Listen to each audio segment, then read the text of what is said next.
Hello once again. My name is Chris from Swatera Media. I've gotten a number of requests asking for motion graphics in Fusion, and understandably so. There's seemingly been a lot of people, especially larger creators, switching from Premiere to DaVinci Resolve. However, many of us may find ourselves still stuck with After Effects, and as a result, Adobe's rather high monthly subscription costs. Blackmagic gives us a taste of how things used to be with DaVinci Resolve Studio. But is there a way to ditch After Effects? Well, maybe. The typical line of thinking is that After Effects is superior in terms of motion graphics, and Fusion is superior for VFX compositing. That is true. However, for filmmakers and their needs, I think Fusion can do what we need it to do. If you're hoping to become a full-time professional motion graphics artist, After Effects may still be the right tool for the job. However, you may be surprised at how much Fusion is capable of. So let's get started. We're going to start simple. Let's take a look at what we'll be making.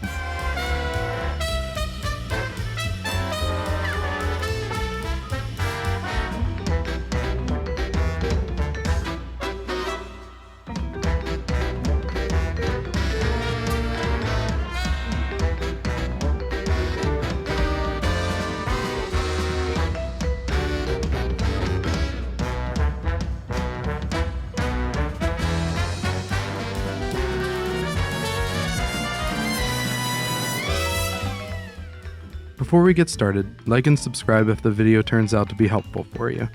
Also, one quick announcement.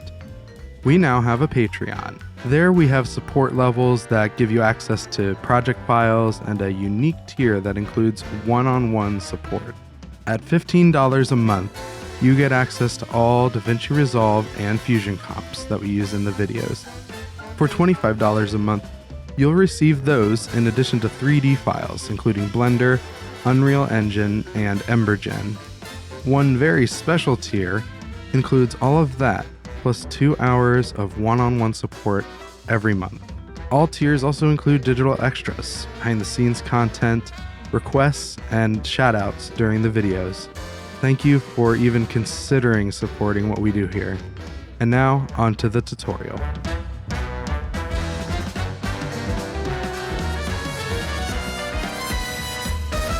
Alrighty, so before we dig in, one thing that is absolutely necessary is a collection of add-ons for Fusion known collectively as Reactor. To get Reactor, all you need to do is follow the link in the description that I've left you. It'll take you to this page, and you'll want to download this Reactor installer.lua. Once that's downloaded, it's extremely simple. All you need to do is drag that LUA file into your node tree. That applies to either Fusion or DaVinci Resolve, or Fusion inside of DaVinci Resolve. And that'll install. And then in Fusion, you'll go to, you should have a little tab here if you're using Fusion Studio to just kind of open Reactor. And inside of DaVinci Resolve, we just go to Workspace, Scripts, and Reactor, and we can open Reactor. Now, once you're inside Reactor, in order to activate a plugin, we just check it, and that'll install it. And usually you'll just have to restart Fusion whenever you install one. Now, what I'm going to try to do to help you to not have to restart Fusion over and over again throughout the tutorial, I'm going to go through here and try to remember which ones are used, and I'll let you know which ones to install.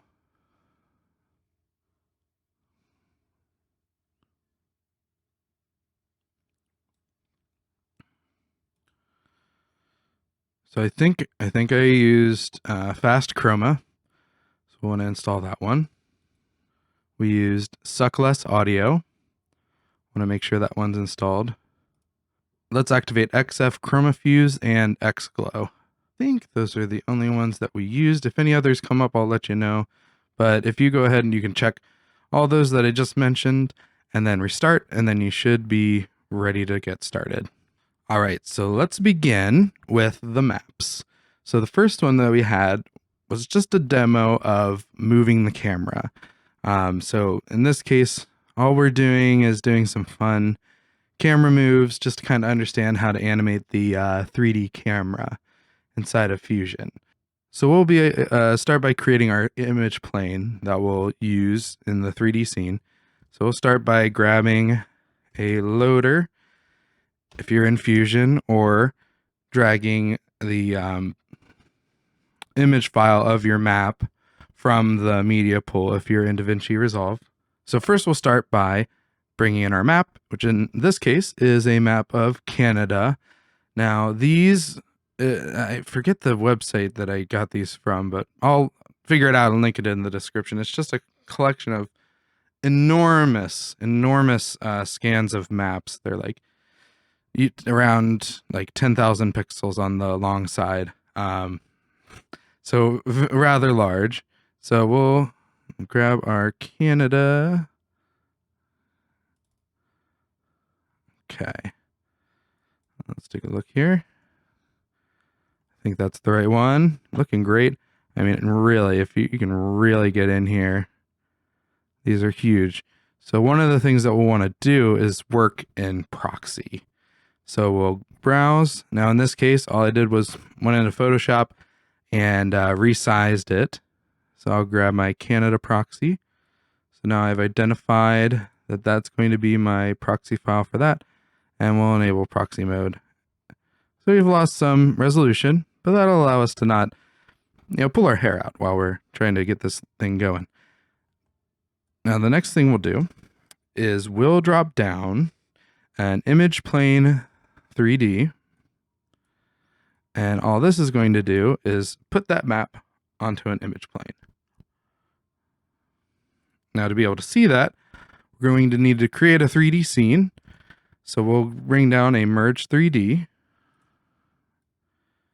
and this will create our 3D scene, and then we'll add a camera 3D so we can actually view our 3D scene. We'll plug that in too, and let's make this active. So now we have our scene. So what we can do too, if I come in here, I right click, I can choose my view, switch it to camera 3D 1. It's not going to show anything because I think we're right up against it. Come into the camera, we'll move that back. So as we can see, we've got this. Oops.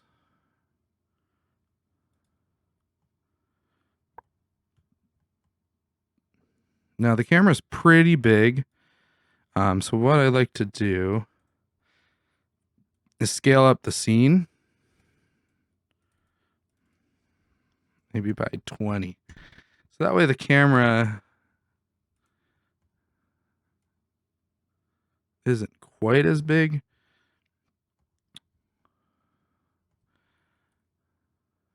Now we have a couple of things to set up. One of the things I like to do, because I like to be able to zoom out on here and be able to see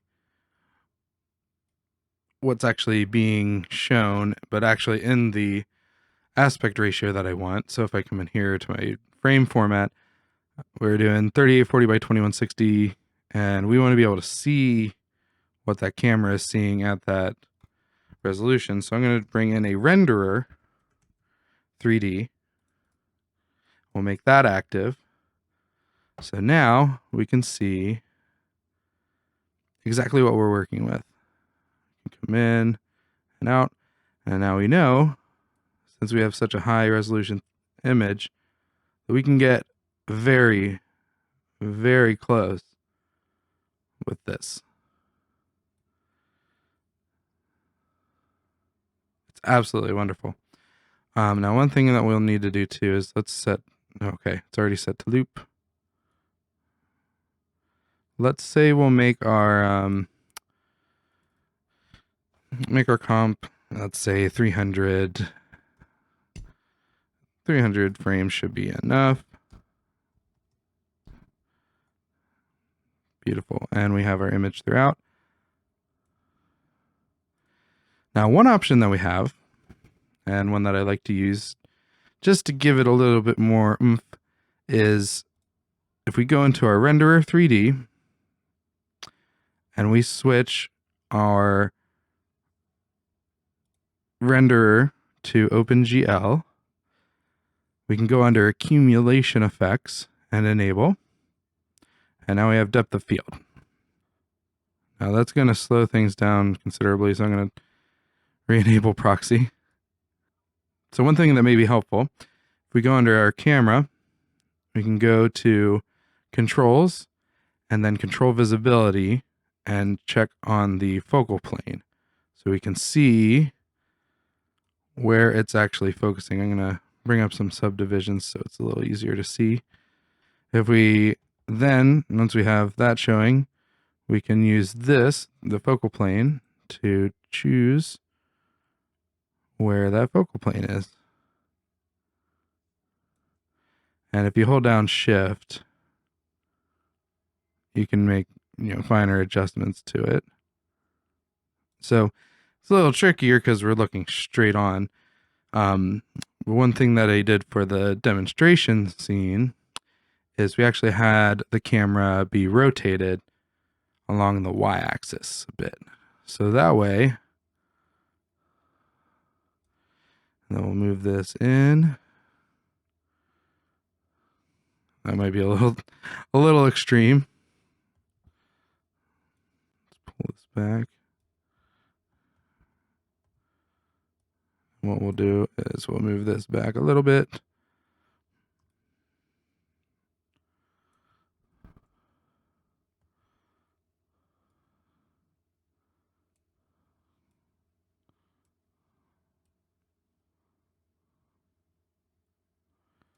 Look at that. Now, that's obviously way too extreme.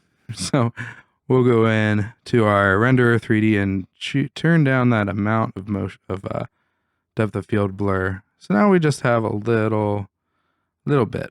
And you want to leave this quality down pretty low until you're ready to render, because once you up this, it gets really, really slow. So now that we've got the basics set up, all there is now is to actually animate the thing. So what we'll do is we'll just kind of go in without a plan. So maybe we'll pan over a little bit at this spot, and then we'll move the camera to a different spot and do a little bit more panning, and then move it again to a different spot and pan a little bit more. And this will just show how to move this camera. So first, we will come into the camera, and I like to make it a habit of keyframing all this every time I make a keyframe. I bet it would be pretty cool to start up here. So that's our first keyframe. And let's see, we'll go down to frame 50. And we'll pull this down.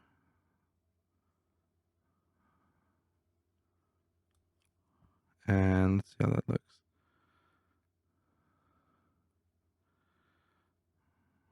Pretty good. Now, of course, it's going to look even better without the proxy. Yeah, it's nice and sharp and just great. I love maps. So I may be kind of coming after Johnny Harris with this, but whenever he unfurls a map in one of his videos, I admit it, I absolutely love it. Swatera Media has the courage to say that maps are really cool. So now that we've got this, now these keyframes are good. We're going to leave them as they are. Right now they're just linear. So they're just going straight from this position to this position without any easing or anything like that. We'll go into easing when we move from this spot to another spot. So let's begin. Let's make this transition about 10 frames long. So what we're going to do is we're going to move the camera to somewhere else. Maybe now, typically, what you might want to do is move this image plane above the ground plane. You might be able to just move the ground plane, but actually what we can do, what's even lazier, I believe, that we can just turn off the ground plane.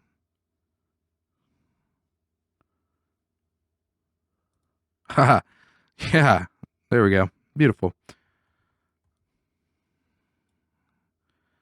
So we'll bring this down. I kind of like this pink color here. All right, so now we have this straight up camera move, but from here to here. So one thing I want to make sure of is that we've got everything keyframed.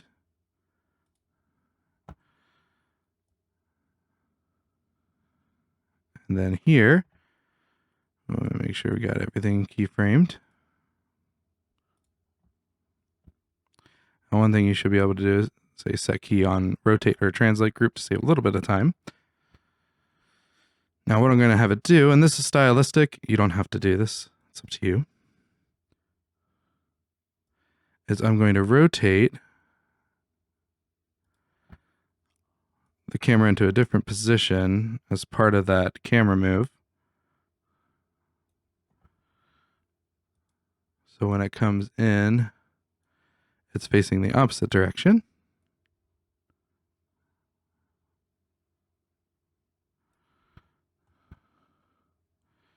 We still have kind of that sideways look on it. Now let's see how that looks.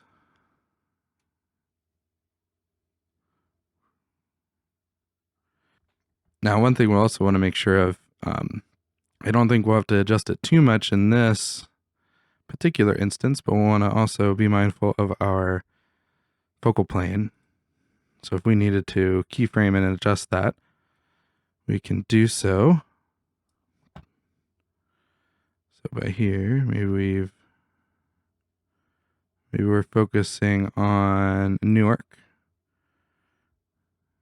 I think that's what that is, yeah. So that just animates as well. Now, one thing we can do to make this even more exciting, this might end up being lame, but we'll see, is during the middle of it, we could have the camera pull back a little.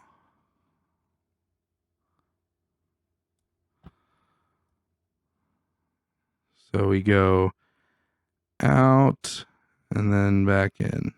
Maybe we want to exaggerate that a little bit further. We also want to make sure that we aren't seeing the edges of the map. So make sure to check your edges. That's why I like always having this renderer 3D active on my second viewer.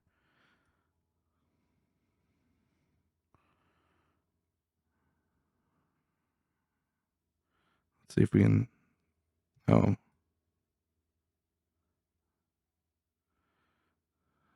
Nothing wild about that.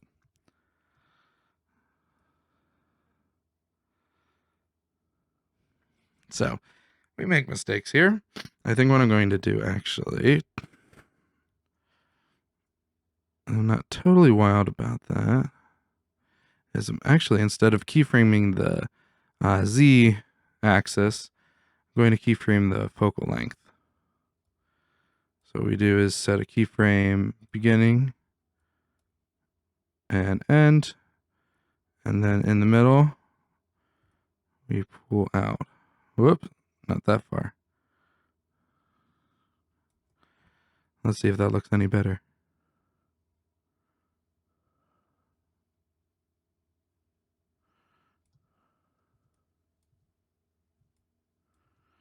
I think what's happening here, and this is part of the creative process, and I like to leave this stuff in when we end up making dumb stuff too, by accident, is I think what's happening here is we have too much motion happening. We have the camera switching perspective, and we have it zooming out, and I don't think we can do all of that. So let's undo that, and for this particular move, we'll just leave it at that. Now that's a little jittery. We don't want it to, we kind of want it to, ease out and then ease back in. So one thing that we can do is we'll activate our spline, and we'll need it for camera 3D 1. enable it if it's not enabled. And now, in my opinion, this is one of the areas where After Effects kind of does shine, because I like that in After Effects you're doing one keyframe at a time and you're not seeing all the others, because it can get kind of confusing to figure out which one of these is which. So in particular, we're looking for the transform. So we actually don't need the rotation order. We need X, Y, and Z offset, X, Y, and Z rotation. We can turn off this and this. So now we have all of the things that get us from here to here.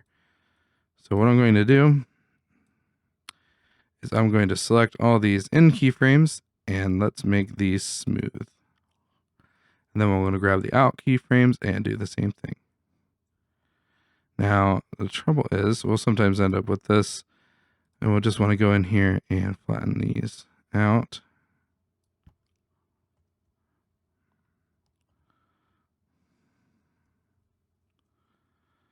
Actually, it's probably fine that like that.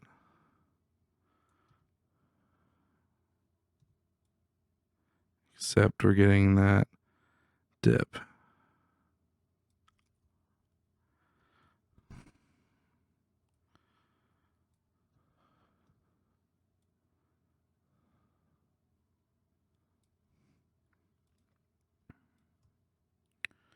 And what I'll do is just extend these a little. I want it to come in a little smoother than that. This is the really, really fun part.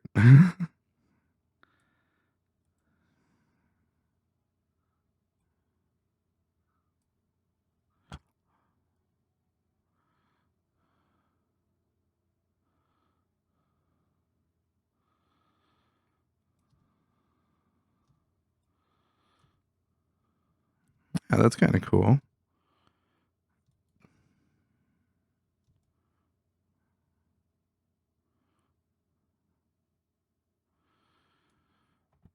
What we might even do, I might make this last a little bit longer. Kind of happens a little on the fast side.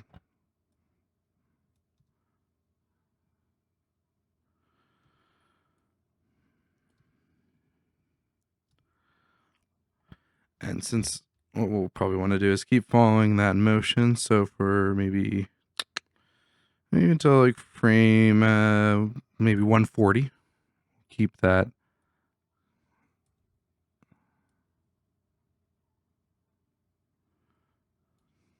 Same kind of motion going.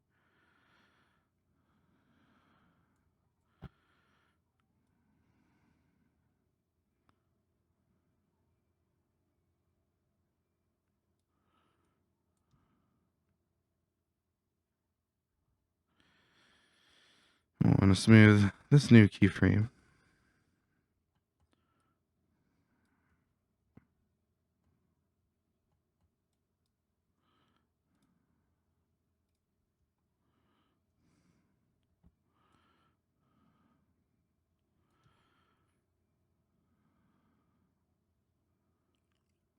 And of course, editing the splines is something that you can spend just hours on.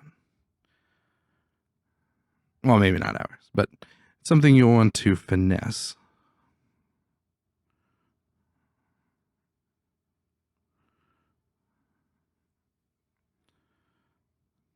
And then once we get to here, maybe we'll do one more camera move. Let's take a look at our map. Where do we want to go?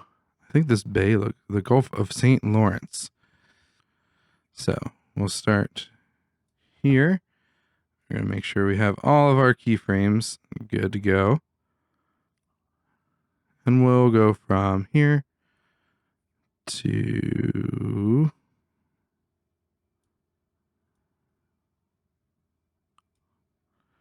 and we'll probably rotate once more.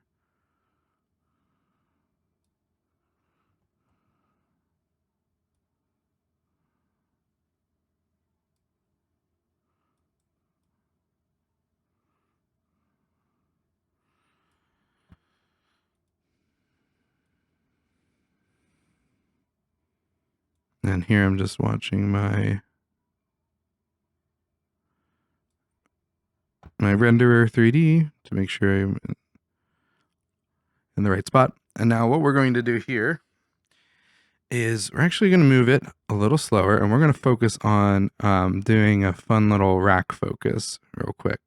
So I'll show you what I mean by that in just a moment here, if you're not already familiar with the term. So we're going to move this a little slower.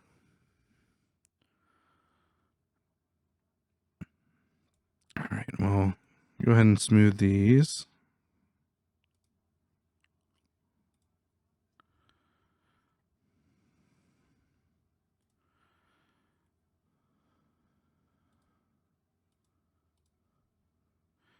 And let's grab our camera 3D. I came into the keyframes palette.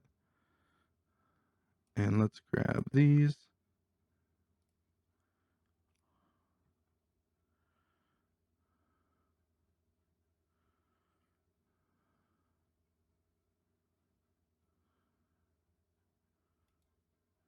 Smooth those keyframes out. Smooth these keyframes out. Let's turn off the spline.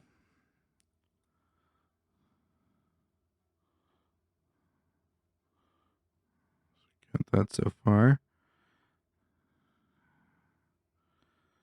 And then we'll go fly down here. And that's where we'll end. So we'll go all the way out to frame 300.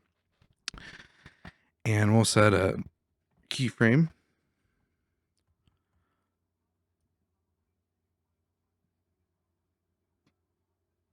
And we'll go all the way to the edge and maybe up a little. Excellent.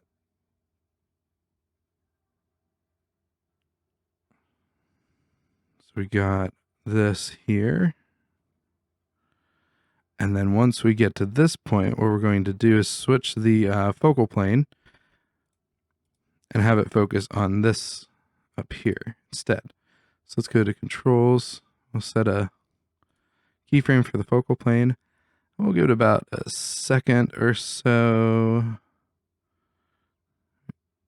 Maybe about there. And we'll pull the focus up here at Newfoundland. So now we have that cool little rack focus where we go from that focus to this focus. That's that. All right. So for this one, we looked at the splines. I think I'll take a moment to go a little bit more into these. So what this is displaying, and if you're used to After Effects, I mean, this is pretty much the exact same approach.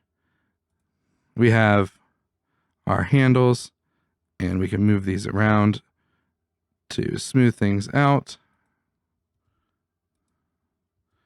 We just select one. We can drag things down. So the x-axis is time. So we have the frame number, and the y-axis is the value. So if we have, let's say, this is the y offset. So if we have something moving on the y-axis, that's in Fusion, that's up and down, yes, vertical axis. So if we have it like this is just a linear move. It's going to go straight from this value to this value without any smoothing or anything like that. It's just going to go straight here and stop on a dime right at the end.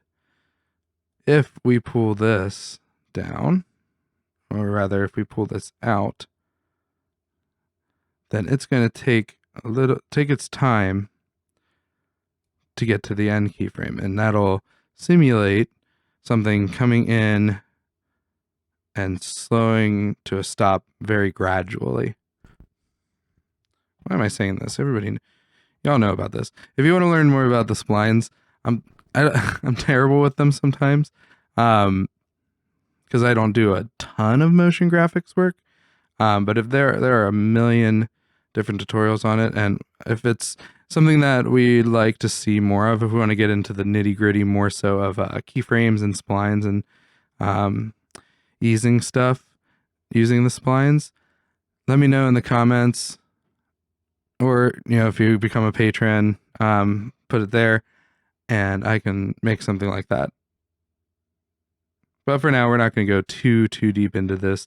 Just know these are a means to kind of smooth out your animations, which is especially nice in the video like this, where we get smooth movement from one part of the map to the other.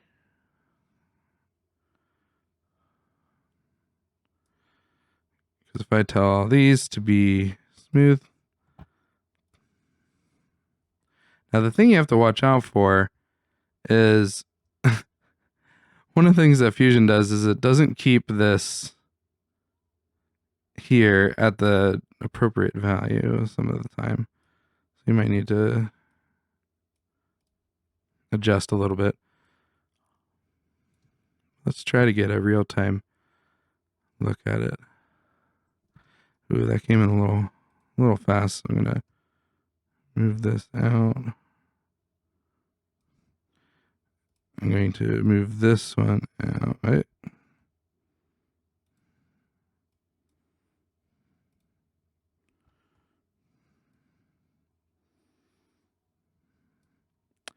So I'm going to pull this one to the right.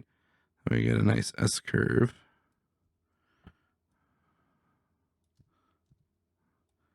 Now the trouble is sometimes you get unexpected results.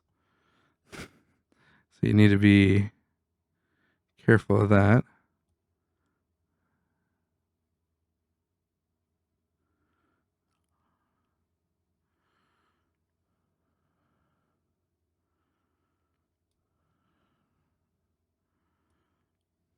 Let's see, that'd be our X. X is the red.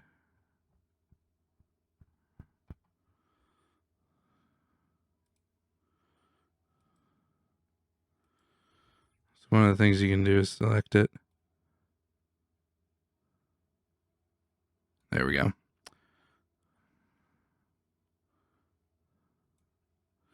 See, that's the problem that we're facing.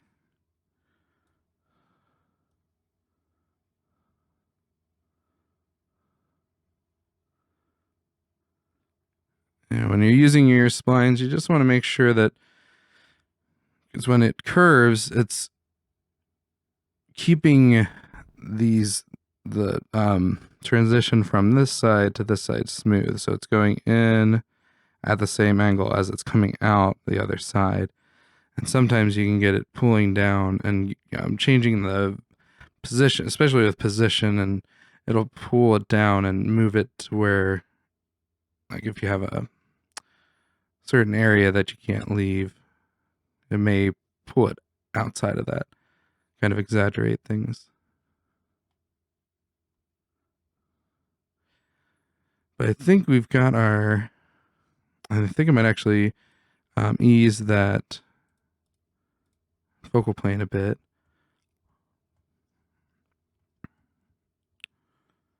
Let's make sure this is nice and smooth. Yeah. So that'll come in, make that focus change nice and natural. All right. Now that we're looking pretty good, just had to fight with the spline a little bit. What we're going to do is make sure that we're set up good, set up well, rendering wise. So we'll come into our renderer 3D, and this is personal taste. Doesn't have to be on, but I like to use motion blur for stuff like this. Then we crank the quality. Now, of course, same thing as the the depth of field. The higher this goes, the longer the render is going to take. So I'm probably just going to set this quality to like maybe 40. I mean, 32 already looks really good. And our level of depth of field isn't that high, so we don't have to worry too much. So now we'll drop down a saver if we're inside of Fusion. In DaVinci Resolve, you'll have a media out that you'll connect, because there's a couple ways to kind of start this off inside of Resolve. Probably the best way would be to create a blank Fusion composition and create it inside of there. So what I'm going to do is create a new folder for these exported map graphs. And then to save it out, we'll just hit that, final. All right, I've rendered that out. And actually, one thing you always want to do, save your comps, people. Don't be like me and do that whole section of the tutorial without saving the comp. So for our second map, it's not going to be as heavy on the movement, but what it is going to do is we're going to look at how to take a dot, duplicate it, and have it follow a path. It's going to be very exciting. So we'll first start by getting our image plane and getting our 3D scene set up. So same thing as before, grab our map. Let's check out our 3D scene. And as before, I like to make the scene a little bit larger. And we'll move our camera back to reveal our map. And what I'm thinking is we'll have our little dots travel through this little cove here.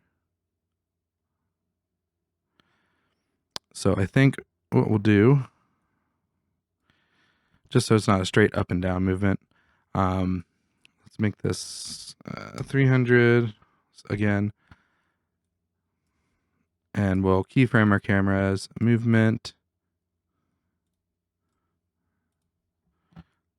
from start to finish. So starting there, we're going to move up and to the left. And actually, I lied a little. Before we do that, we'll actually rotate. Let's get an interesting angle.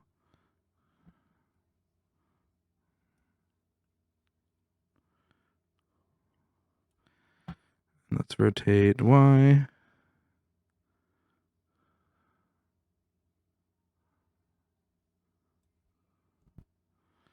Let's see how that movement looks. Yeah, very simple. Nothing too crazy.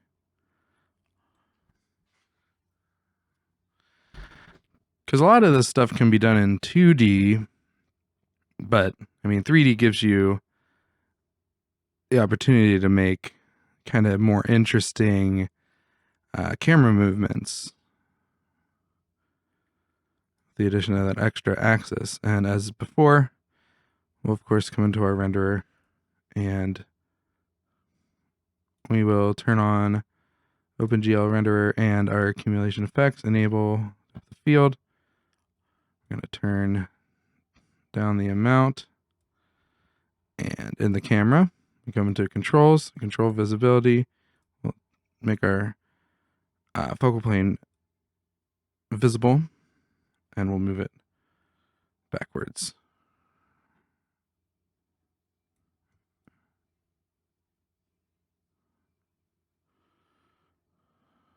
We'll make sure that that focal plane is kind of right in the middle of this passage.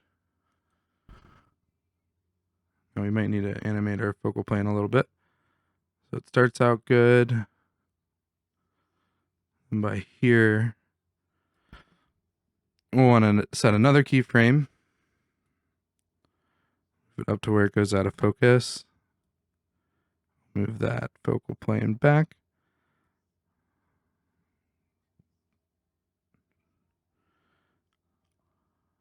And then at that point, we're pretty good. Yeah. So that's our camera move. Very simple. Now, this is where the fun begins. Now, one of the nice things is the only thing that's animating is our camera. So we can put cool stuff on top of our image plane and make some neat stuff happen. So we're going to grab a merge. So we want to make sure that our map is our background input. And what we're going to do is we're going to pull up the flat version of our map, and we're going to draw a path. So using the polygon tool, we'll just sit it here. We don't need to connect it to anything just yet. And let's make a nice healthy path through here and out the other side. Beautiful. All right, so now that we got our polygon, it's looking good. What we need to do now is get our ellipse going. Now, one of the major things that we need to make sure of is that that everything has the same size. Now, we're outputting 4K, but this is the size that we need all of our plates to be. So what we'll do is we'll start with our ellipse, and we'll create that just with a background node and an ellipse there. Let's take a look here. So now what we need to do is get these two to be the same. So this is 6957 by 9658. Now, if you're looking at these values and saying, holy crap, I don't think my computer is going to like it if I do this, you can always, like, even your full size version of whatever your map, you don't have to use images this big. You can go in and either, if you have these images from the Patreon, or if you find your own just high quality maps, you don't have to use these huge sizes. I just like to work with the highest quality files that I possibly can at all times. So now that we've got our ellipse set to the right size, let's merge that over and take a look at it. That's a little too big. So what we'll do is drop down a transform node and resize it.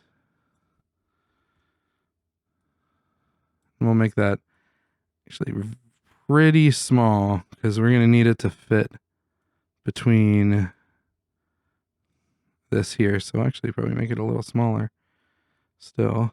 There we go. We'll just kind of move back up here, roughly where our polygon is. Cool. Now, to get it to actually follow the path, what we'll do is we'll start in this polygon here. We're going to right click at the bottom here where it says right click here for shape animation. We're just going to remove the polyline. And then we're going to come back in the same spot and choose publish. Beautiful. Now we just need a second transform that's actually going to, take that ellipse that we just made and make it follow the path. So we'll come in here to transform to, and we'll probably want to change this to something like, say, path follow. And then what we're going to do is on that path follow, we're going to right click on center, click path, and within this modifier under path 1, where it says right click here for shape animation, we're going to right click and connect to polygon 1, polyline, and value.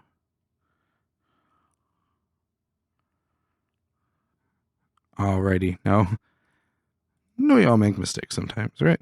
One mistake that I just made is actually in this first transform, I changed the center. So what I'm going to do is set that to default, because it was actually, if I move this over here, it's going to offset where the path starts. Oops. Or where this begins. We want it to begin right on the path. If you move this, it's going to offset it from there. So I'm just going to reset my center to default.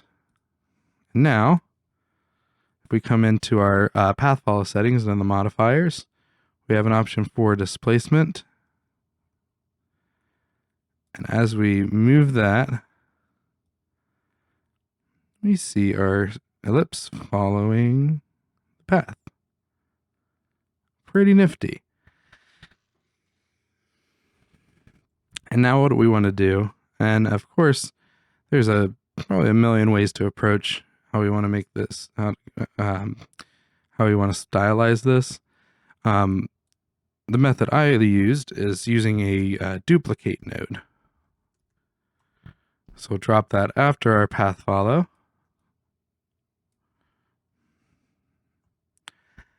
And we'll say maybe like, start with 8 copies.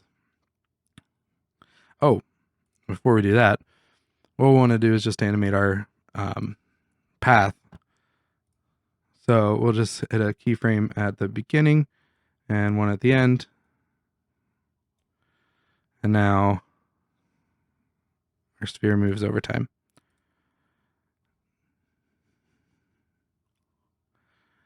And we'll want to do a time offset here.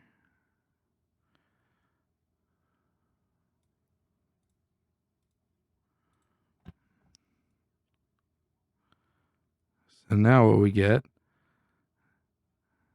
this little follow the leader thing going on. And it looks like we have a couple options for kind of stylizing it. Now, you could also, if you wanted to, I mean, you could add anything you want to this. So you could even use like a ship or something like that. Maybe we'll turn down this blend a little so that way they kind of fade out over time. This has application far beyond just maps. If you have anything that you need to animate along a path. So now if we come down to our render 3D, kind of see how that looks.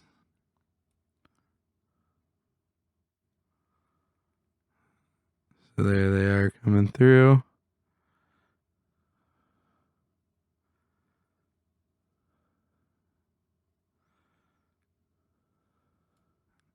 And you know what? Maybe we can make this like a red color just to make it stick out a little bit more. And I'd call that one done. Alrighty. So in an effort to not bore everybody to tears, I've set up our 3D scene for the third map and just done a very simple camera animation. And what we're going to do is shade in parts of this map here, which can be a way to indicate a whole number of different things. All right, now the same rules from before apply. We'll want to make sure that all of the things that we create are the same size as our image here at 792 by 10,153.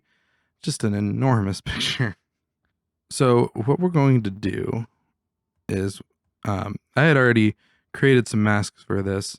So we're going to start with this British East Africa.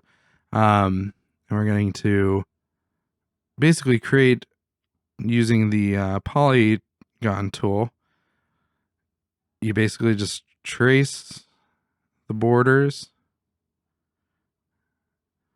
until you've created a polygon of that. So for me, I'm going to bring these over from a previous comp. It's kind of like on cooking shows when they already have the thing made. So if I bring this in, I'm just going to double check. I know I'm using the same image, but you always want to just double check stuff. So this is going to be merged. So we're going to kind of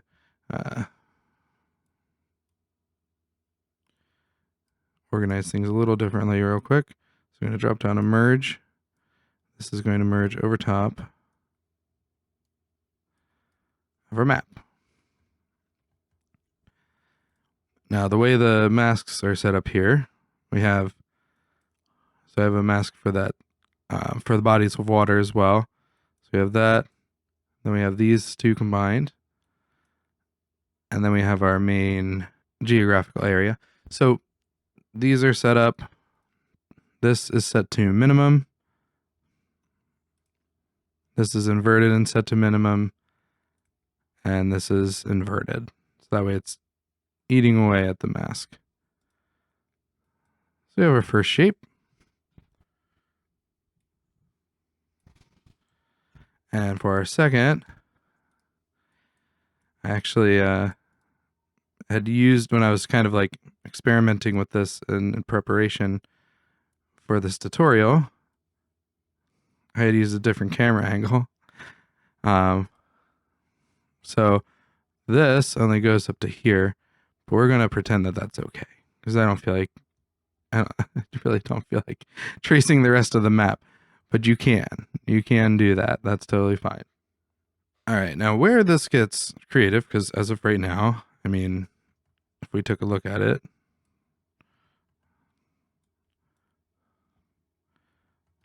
these would just simply be shaded in.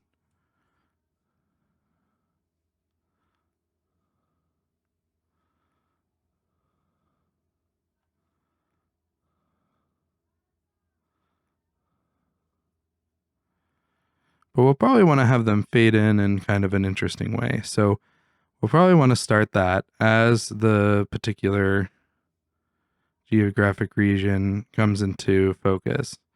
So maybe we'll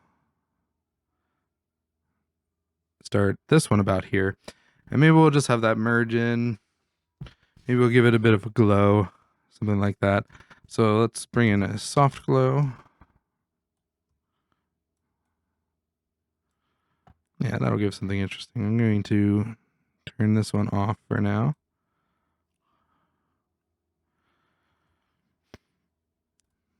And I'm going to turn off this renderer as well and make this full. So we'll start here. Blend 0. Set a keyframe. Maybe we'll come up to about here. Now it's faded in. And maybe we'll have that soft glow overlap.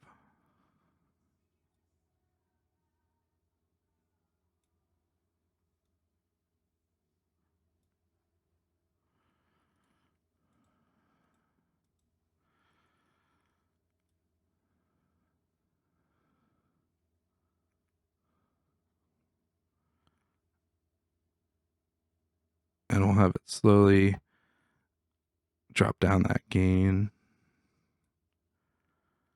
and that glow size.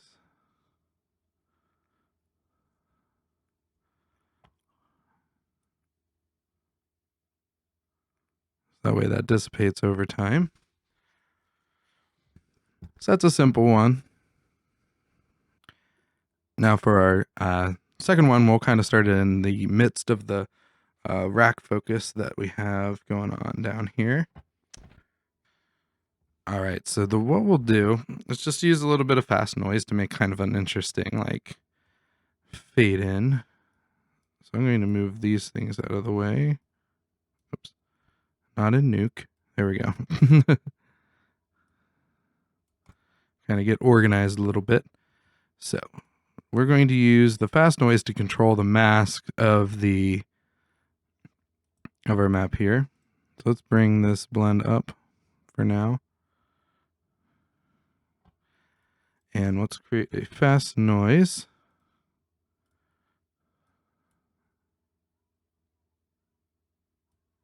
Oops.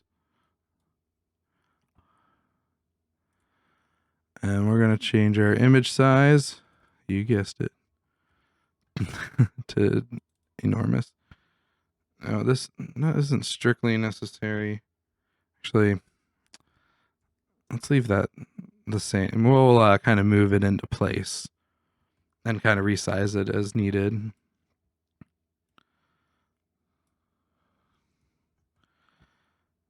So this will give it, let's make this detail up, our contrast. As you can see, we can kind of get it to fill in.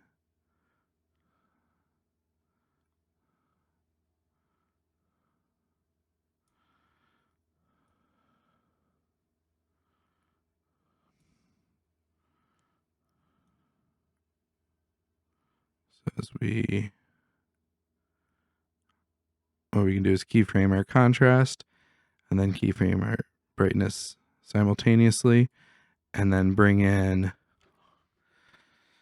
another node that'll allow us to transition from this to a solid alpha.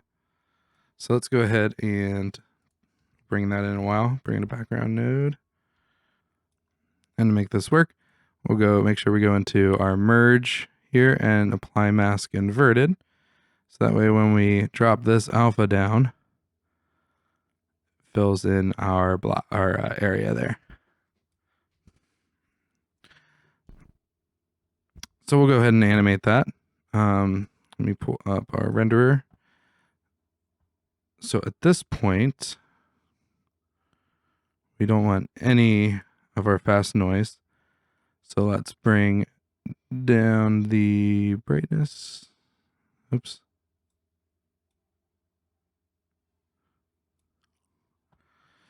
Now one thing we're seeing is this little nubbin over here. So we want to grab a transform node. And this is just a fast and dirty technique. Move this over. And we'll kind of make sure over time that's good. Detail and brightness and contrast. We'll want to.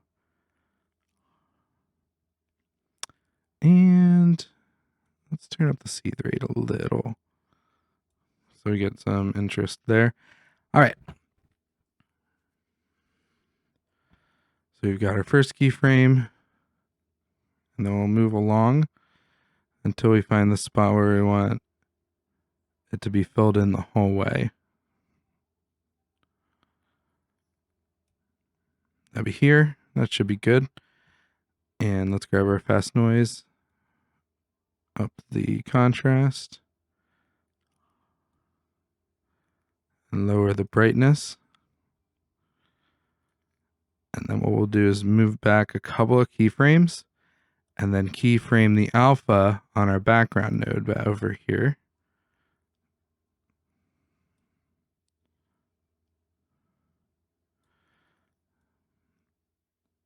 So that way it fills in the whole way. Brilliant.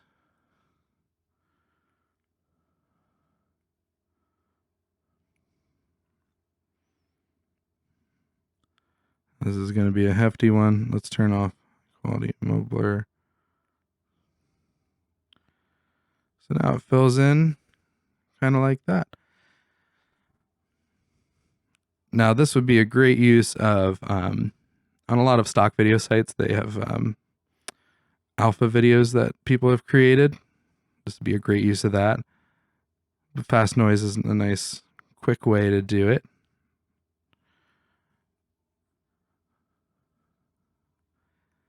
And in a upcoming video, I'll actually go into how to use those alpha videos inside of Fusion to do all sorts of cool stuff. Alrighty, thank you so much for watching.